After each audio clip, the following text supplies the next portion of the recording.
So I think we'll see some risks hit the bottom sooner than others. And this may be industry specific or a type of non-preferred coverage the insurers are providing. But I think the softening will level out in parts first. And I don't believe we'll see a major leveling out or hardening environment anytime soon. Welcome to Global Marketplace Insights by Willis, a WTW business, a podcast series showing the latest trends from the specialty and regional insurance markets.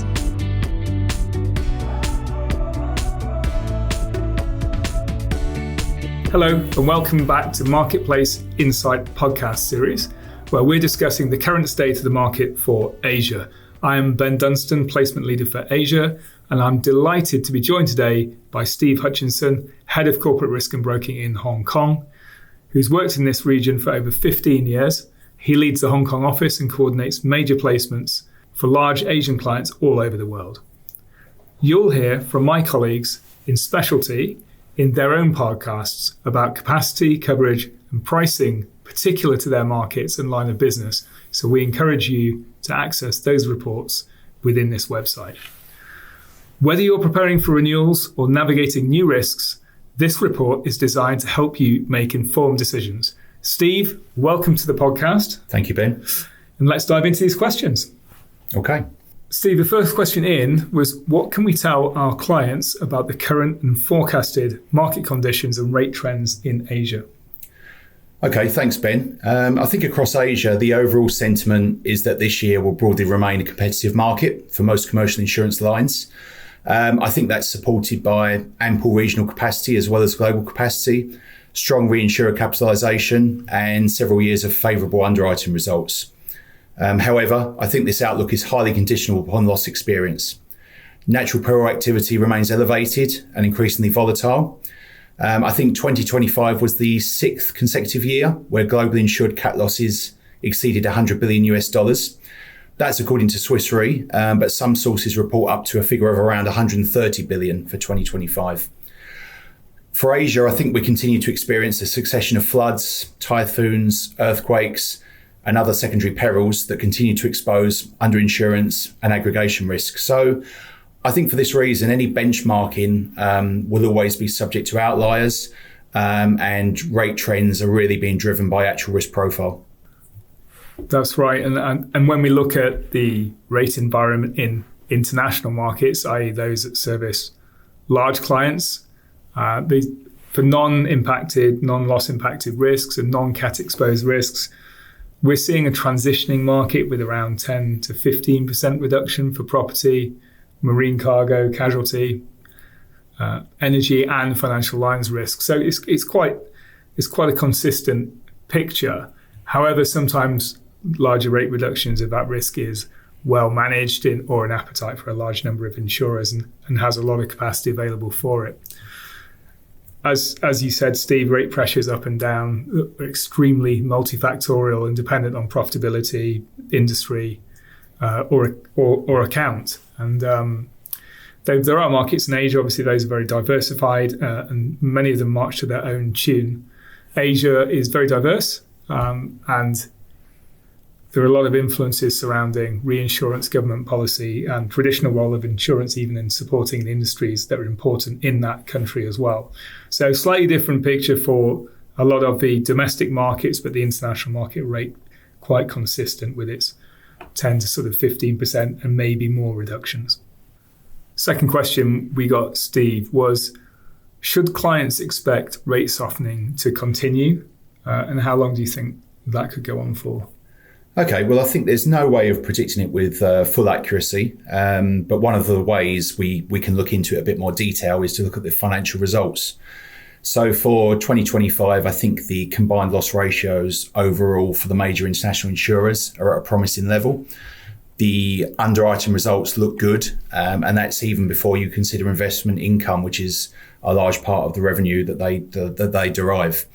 So against this backdrop, I think we could expect more softening. However, I think the level of recurring losses year on year that we talked about, the potential that those levels of losses could increase, and also the potential for adverse development on prior year losses definitely always give the potential for a slowdown of any softening.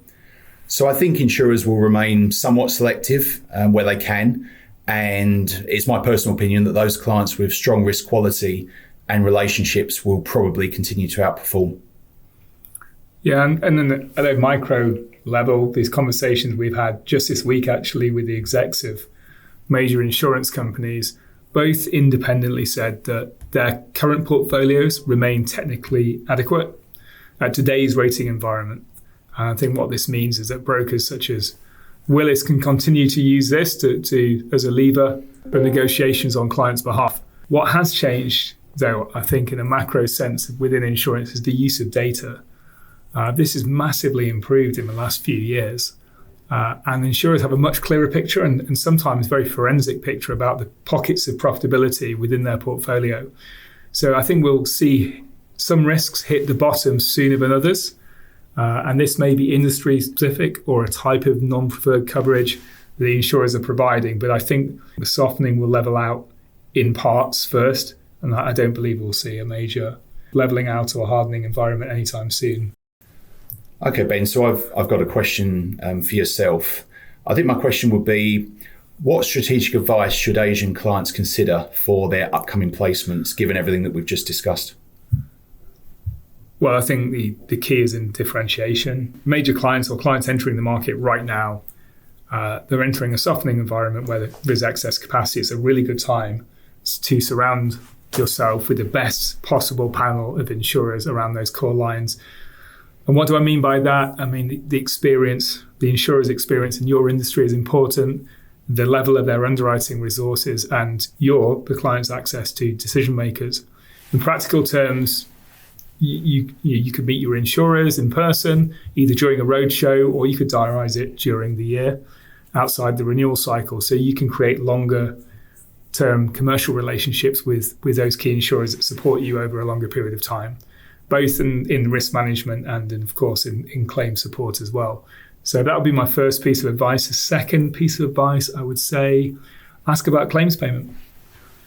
I think it's right that clients should ask insurers not only about their ability to pay and their balance sheet strength, but also their willingness to pay, what experience they can show in doing that, and the structure that they put in their company around making simple and speedy claims payments. After all, that's the purpose of buying the insurance. How about you? What would be your advice? Look, I think I totally agree with everything that you just said, particularly the comment around panel insurers and long-term relationships. From what I've seen, it really is a focus area of many of our more experienced or sophisticated clients. It's definitely a two-way street. Those relationships are there to be tested and challenged. But I think from recent experience, some of the best results we've achieved for our clients have been through leveraging a longer term relationship that they have with insurers. So I totally agree. Steve, the last question that we got, South Asia alone has over $150 billion of inwards investment pegged for the next 5 years in AI. What effects are you seeing in the insurance industry around this area? Okay, so although I'm not so involved directly in this part of the business in South Asia, I think the scale of investment is phenomenal, and it is already reshaping both demand and underwriting behaviour. I think we see materially higher insured values, more complex construction and delay exposures, and increased scrutiny on power reliability, cooling systems, and concentration risks. In Hong Kong, we aren't really looking at that level of investment for a variety of different reasons, but I do follow this with interest. And I think two of my biggest questions would be, one, whether the grid investment is being outpaced by the private development, and two, what the cyber aggregation landscape will look like if we get towards the level of investment that's being talked about. Yeah, the data center industry it's attracted a lot of attention. And naturally, insurance requirements follow investment flows.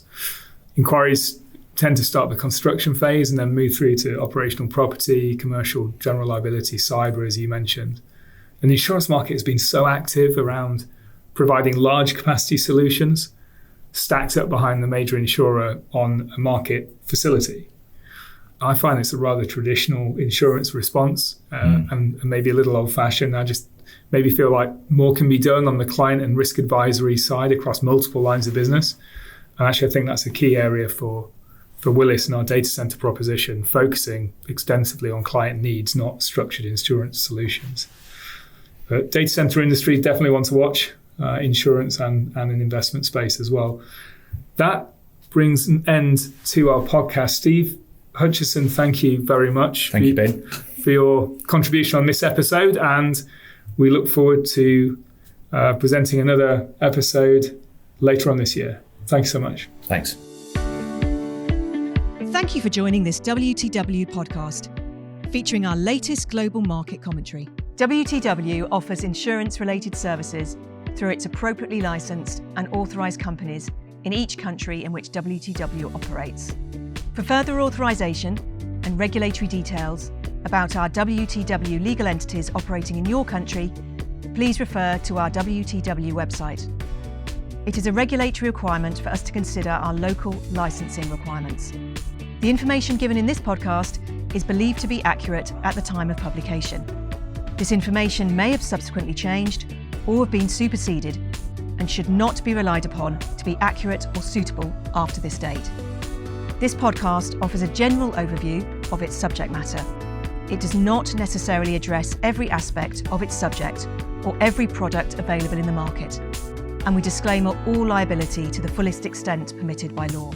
It is not intended to be and should not be used to replace specific advice relating to individual situations, and we do not offer, and this should not be seen as legal, accounting or tax advice.